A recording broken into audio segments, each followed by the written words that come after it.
We're now going to examine for abdominal wall hernias. When we did the abdominal exam, we had the patient do a Valsalva maneuver and also lift his chin up to see if we could see weakness in the anterior abdominal wall.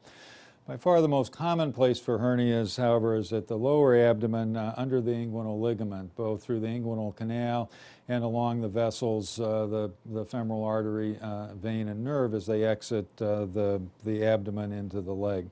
So to do this exam, we do it in two positions. I'll show you one examination with the patient lying, and we'll go over the anatomy at that point. And then we'll have the patient stand and do a second examination with the patient standing. So first thing we're going to do is just review the anatomy in this area. So the key structures are anterior superior iliac spine, and then the symphysis pubis right here, and the inguinal ligament runs between those two.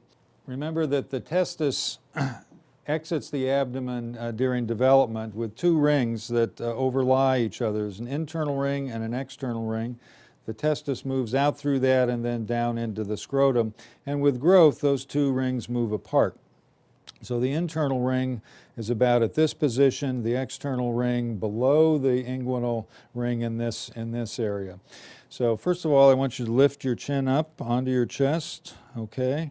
Now take a deep breath and hold it and bear down. Good. Relax. So no bulging is evident when he does this. Another way to look for hernias is to lay your long finger along the inguinal ligament, and then your fourth finger is going to lie pretty much in the area of the external ring, and your index finger will lie along the superior edge of the inguinal ligament. We have a patient cough in this position. Good. And if there's weakness, you can feel it. You actually see my index finger move here. Try to cough again.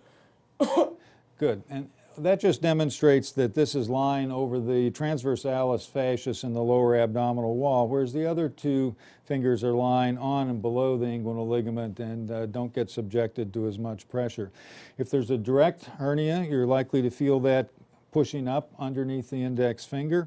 If there's an indirect hernia, you may feel it bulging underneath the fourth finger here at the inguinal rim. So you can do this very easily. You can also do it with the opposite hand in this position. Go ahead and cough again. Good. So the idea, though, is to have a finger above the inguinal ligament, a finger below, and a finger on the inguinal ligament to try to detect any weakness, either direct herniation above the inguinal ligament or inguinal direct herniation below the inguinal ligament. The other place that we'll see herniation is along the vessels. It's more common in women. So when you isolate and identify the femoral vessels, remember that the nerve, the artery, and the vein run in that order. And herniation along through the opening where these vessels exit the abdomen is another place where you can feel abdominal hernias. So that's examination for abdominal hernias in the area of the inguinal ligament in the supine position.